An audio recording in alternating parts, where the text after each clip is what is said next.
आकाशवाणी কলকাতা স্থানীয় সংবাদ পড়ছি সুদীপ বসু। প্রধানমন্ত্রী নরেন্দ্র মোদী ভোকাল ফর লোকালের উপর ফের জোর দিয়েছেন। আকাশবাণীতে মন কি বাত অনুষ্ঠানে শ্রী মোদী বলেন, দেশের ১৪০ কোটি মানুষের নেতৃত্বে নানা পরিবর্তন ঘটেছে। উৎসবের মরশুমে মানুষ এখন বেশি করে স্থানীয়ভাবে উৎপাদিত জিনিসপত্র কিনছেন। দীপাবলি, ভাতৃদ্বিতীয়া এবং ছট উপলক্ষে গত কয়েকদিনে ৪ লক্ষ কোটি টাকার বেশি মূল্যের ব্যবসা হয়েছে বলেও শ্রী মোদী এদিনের মন কি বাতে উল্লেখ করেন। তিনি দেশের বাইরে গিয়ে বিবাহ অনুষ্ঠান আয়োজনের বিষয়ে নিজের মনের কথা তুলে ধরেছেন। কেন্দ্রীয় সংস্কৃতি মন্ত্রক আয়োজিত মেলা মোমেন্টস প্রতিযোগিতায় পুরস্কার জয়ী কলকাতার বাসিন্দা রাজেশ ধরের কথা মন কি বাতে উল্লেখ করেছেন প্রধানমন্ত্রী। গ্রাম বাংলার চড়ক মেলায় তাঁর তোলা একজন বেলুন ও খেলনা বিক্রেতার ছবি পুরস্কার পেয়েছে।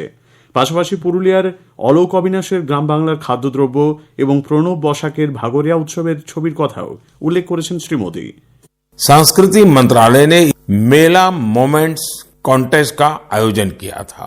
आपको ये जानकर अच्छा लगेगा कि इसमें हजारों लोगों ने हिस्सा लिया और बहुत लोगों ने पुरस्कार भी जीते। कोलकाता के रहने वाले राजेश धर जी ने चरक मेला में गुब्बारे और खिलौने बेचने वाले की अद्भुत फोटो के लिए पुरस्कार जीता। ये मेला ग्रामीण बंगाल में काफी लोकप्रिय है। पुरुलिया के रहने वाले आलोक अविनाश जी की तस्वीर ने पुरस्कार जीता। उन्होंने एक मेले के दौरान बंगाल के ग्रामीण क्षेत्र के खान पान को दिखाया था। प्रणब बसाक जी की वो तस्वीर भी पुरस्कृत हुई जिसमें भगोरिया महोत्सव के दौरान महिलाएं कुल्फी का आनंद ले रही हैं। रूमेला जी ने छत्तीसगढ़ के जगदलपुर में एक गांव के मेले में भजिया का स्वाद लेती महिलाओं की फोटो भेजी थी। इसे भी पुरस्कृत किया गया। প্রধানমন্ত্রী দেশের ঐতিহ্যশালী বিভিন্ন নৃত্যশৈলীর কথা উল্লেখ করেন। তিনি বলেন, ঝাড়খণ্ড, ওড়িশা এবং বাংলায় অতি পরিচিত আদিবাসী নৃত্য ছৌয়ের কথা। गांव गांव में लगने वाले मेलों की तरह ही हमारे यहाँ विभिन्न नृत्यों की भी अपनी ही विरासत है। झारखंड, ओडिशा और बंगाल के जनजातीय इलाकों में एक बहुत प्रसिद्ध नृत्य है जिसे छऊ के नाम से बुलाते हैं। 15 से 17 नवंबर तक एक भारत श्रेष्ठ भारत की भावना के साथ श्रीनगर में छऊ पर्व का आयोजन किया गया। इस कार्यक्रम में सबने छऊ नृत्य का आनंद उठाया। রেডিও জনপ্রিয়তায় মন কি বাতের ভূমিকা সম্পর্কে শ্রী মোদী বলেন, मन की बात से प्रेरित होकर अहमदाबाद के पास तीर्थ धाम प्रेरणा तीर्थ ने एक दिलचस्प प्रदर्शनी लगाई है। इसमें देश विदेश के 100 से ज्यादा एंटीक रेडियो रखे गए हैं। यहाँ मन की बात के अब तक के सारे एपिसोड्स को सुना जा सकता है। দেশবাসীকে সংবিধান দিবসের শুভেচ্ছা জানিয়ে প্রধানমন্ত্রী উন্নত ভারত গঠনের লক্ষ্যে ঐক্যবদ্ধ দৃঢ় সংকল্পের প্রয়োজনীয়তার কথা উল্লেখ করেছেন। কলকাতায় 29 তারিখ দলের প্রস্তাবিত সভায় মানুষ স্বতঃস্ফূর্তভাবে যোগ দেবে বলে বিজেপি দাবি করেছে। কলকাতায় আজ সিএসসির কার্যালয় ভিক্টোরিয়া হাউসের সামনে সভাস্থলের খুঁটি পুজো অনুষ্ঠানে যোগ দিয়ে দলের রাজ্য সাধারণ সম্পাদক অগ্নিমিত্রা পল বলেন, রাজ্যের মানুষ কোনো না কোনোভাবে বঞ্চিত হয়েছেন।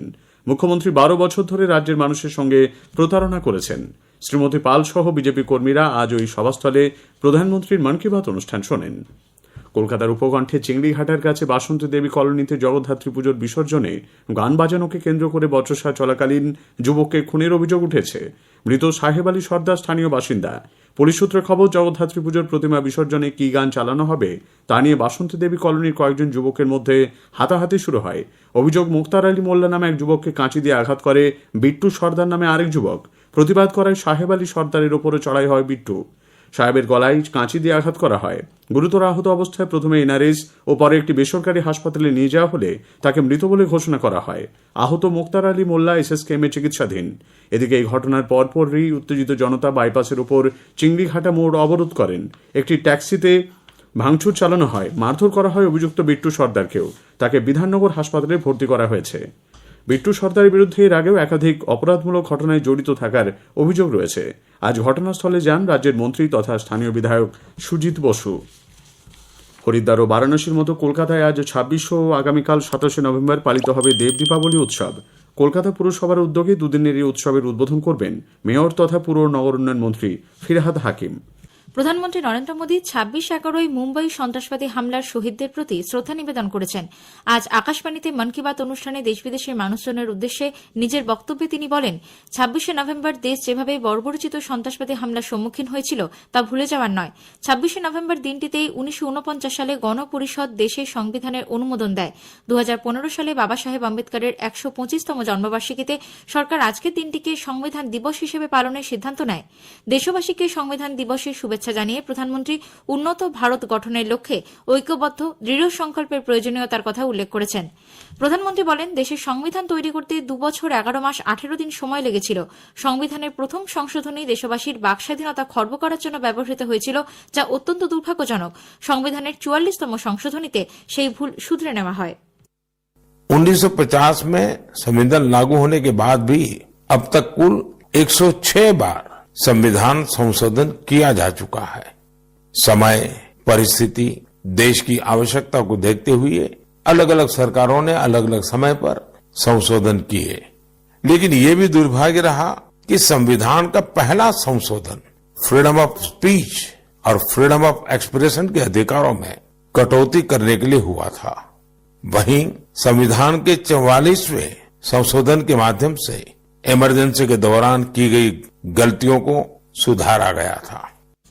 ভোকাল ফর লোকালের উপর ফের জোর দিয়ে শ্রী মোদী বলেন, দেশের 140 কোটি মানুষের নেতৃত্বে নানা পরিবর্তন ঘটেছে। উৎসবের মৌসুমে মানুষ এখন বেশি করে স্থানীয়ভাবে উৎপাদিত জিনিসপত্র কিনছেন। দীপাবলি, ভাতৃদ্বিতীয়া এবং ছট উপলক্ষে গত কয়েকদিনে 4 লক্ষ কোটি টাকার বেশি মূল্যের ব্যবসা হয়েছে বলেও শ্রী মোদী মন কি বাতে উল্লেখ করেন। তিনি দেশের বাইরে গিয়ে বিবাহ অনুষ্ঠান আয়োজনের বিষয়ে নিজের মনের কথা তুলে ধরেন।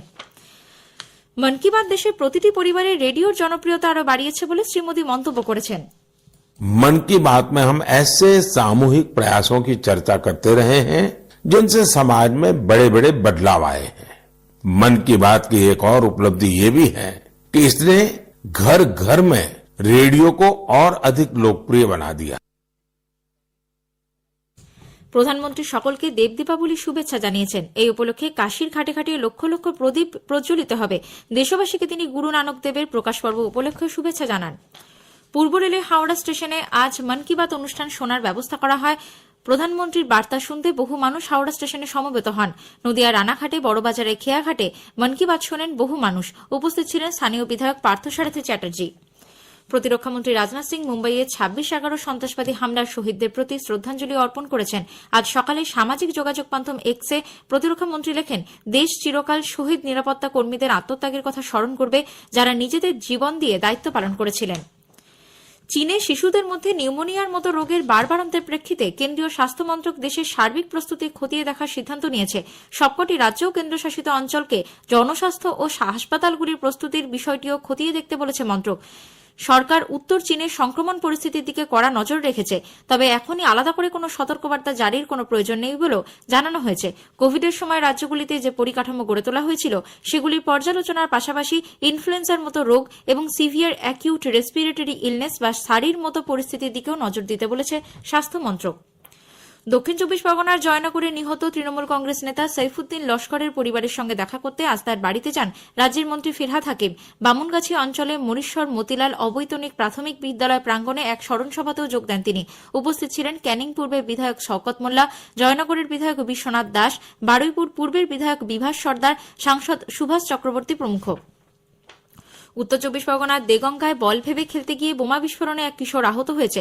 আরমান গাজী নামে বছর 13 ওই কিশোরকে দেগঙ্গার বিশ্বনাথপুর হাসপাতালে ভর্তি করা হয়েছে। কলসুর গ্রাম পঞ্চায়েতের শেখের মোড় এলাকায় তৃণমূলের পার্টি অফিসের পিছনে আমবাগানে বোমা রাখা ছিল বলে অভিযোগ। আরমান বল ভেবে হাতে বোমা তুলে নিয়ে খেলতে গেলে বিস্ফোরণ ঘটে। বোমা বিস্ফোরণের বিকট আওয়াজ শুনে এলাকাবাসী ছুটে আসেন। খবর দেওয়া হয় দেগঙ্গা থানায়। বম্ব স্কোয়াড এসে ব্যাগের মধ্যে থাকা 3টি তাজা বোমা উদ্ধার করেছে। হরিদ্বার ও বারাণসীর মতো কলকাতায় আজ এবং আগামীকাল পালিত হবে দেব দীপাবলি উৎসব। কলকাতা পুরসভার উদ্যোগে দুদিনের এই উৎসবের উদ্বোধন করবেন মেয়র তথা পুর ও নগর উন্নয়ন মন্ত্রী ফিরহাদ হাকিম। উৎসবকে বর্ণময় করে তুলতে আর্মেনিয়ান ঘাট থেকে বাজেকদমতলা ঘাট পর্যন্ত গঙ্গার পাড় রঙিন আলোর মালায় সাজানো হয়েছে। চায়না মাস্টার্স ব্যাডমিন্টন প্রতিযোগিতা থেকে বিদায় নিয়েছেন শীর্ষ বাছাই ভারতীয় জুটি সাত্বিক সাইরাজ রঙ্কিরেড্ডি ও চিরাগ শেট্টি। পুরুষদের ডাবলসের ফাইনালে আজ চীনা প্রতিদ্বন্দ্বীর কাছে তারা 19-21, 21-18, 19-21 গেমে পরাজিত হন। ভারত ও অস্ট্রেলিয়া আজ তিরুবনন্তপুরমের দ্বিতীয় টি-20 ম্যাচের মুখোমুখি হবে। খেলা শুরু হবে সন্ধ্যে 7টায়। খবর শেষ হলো।